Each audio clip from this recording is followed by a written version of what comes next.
మరి ఉత్తరం చూద్దామండి. అలాగే హైదరాబాద్ నుంచి రాజు రాస్తున్నారు.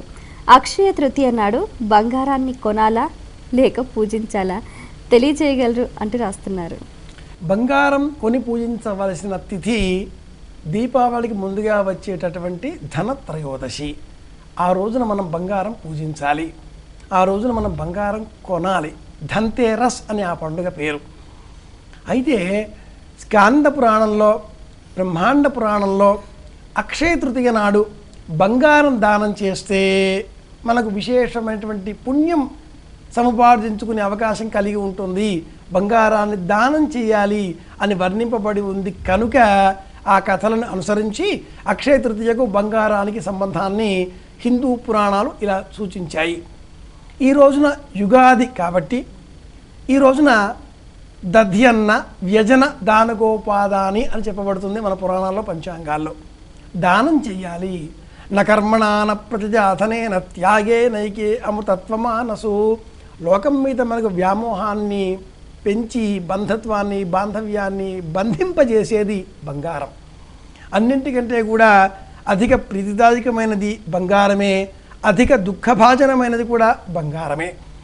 బంగారం మీద మనం మోహాన్ని వదులుకోగలిగితే ఈ లోకంతో ఉండే సంబంధాలు కూడా తగ్గిపోతాయి. కనుక మన పురాణ కథలన్నీ కూడా ఈ బంగారంతో ముడిపెట్టి ఉంటాయి. ఈ రోజున మనం బంగారాన్ని ఇవ్వగలిగితే అన్నీ ఇచ్చేటటువంటి మానసిక స్థితి మనకు ఏర్పడుతుంది. కనుక ఈరోజు మనం బంగారం దానం చెయ్యాలి. దానం చెయ్యాలి అంటే ముందు కొనాలిగా, మన దగ్గర ఉండాలిగా. గూట్లో బెల్లం గుళ్ళో లింగం అనే ఒక సామెత ఉంది.